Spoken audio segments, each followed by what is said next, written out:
मनमोहन सिंह के बारे में जब भी बात होती है तो यही कहा जाता है कि वे राजनीति में उतने परिपक्व नहीं थे जितना उन्हें होना चाहिए था।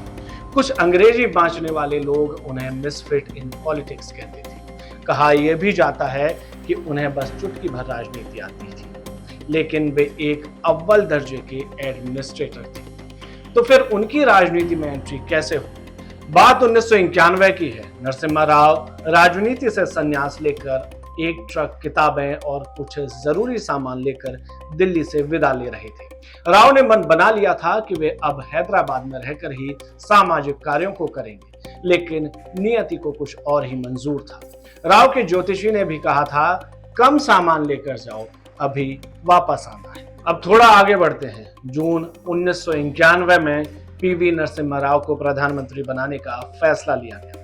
राव पूर्व में शिक्षा, स्वास्थ्य और विदेश मंत्रालय जैसे महकमे संभाल चुके थे, तो इन महकमों का अनुभव प्रचुर मात्रा में था, लेकिन देश की वित्तीय हालत खस्ता हो चुकी थी।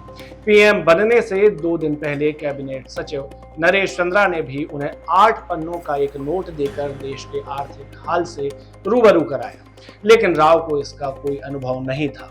मसलन एक ऐसे किरदार की जरूरत थी जो इस मामले में बेजोड़ हो और अपने काम से अंतर्राष्ट्रीय मुद्रा कोष समेत घरेलू विरोधियों को खामोश करा सके।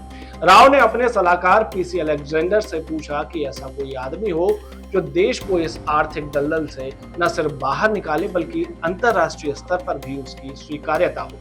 अलेक्जेंडर ने लगे हाथ रिजर्व बैंक के गवर्नर और लंदन स्कूल ऑफ इकोनॉमिक्स के निदेशक रहे आईजी पटेल का नाम सुझाया, लेकिन उनकी मां बीमार थी, इसलिए उन्होंने वडोदरा रहने का ही फैसला लिया और बात आई गई सी हो गई। अब जिस परिस्थिति में देश का खजाना पहुंच चुका था तो कोई भी रिस्क लेना नहीं चाहता था, क्योंकि काम भी बहुत बड़ा था और नाम खराब होने की पूरी संभावना भी थी। लिहाजा राव के शपथ लेने के एक दिन पहले तक कोई तैयार नहीं हुआ। तभी एक नाम पर राव और अलेक्जेंडर की सहमति बनी, लेकिन उस शख्स से भी पूछा नहीं गया था, तो पता नहीं था कि वो हाँ करेगा या ना। पीसी अलेक्जेंडर ने शपथ से ठीक एक दिन पहले उस वक्त के यूजीसी के चेयरमैन मनमोहन सिंह को फोन मिलाया।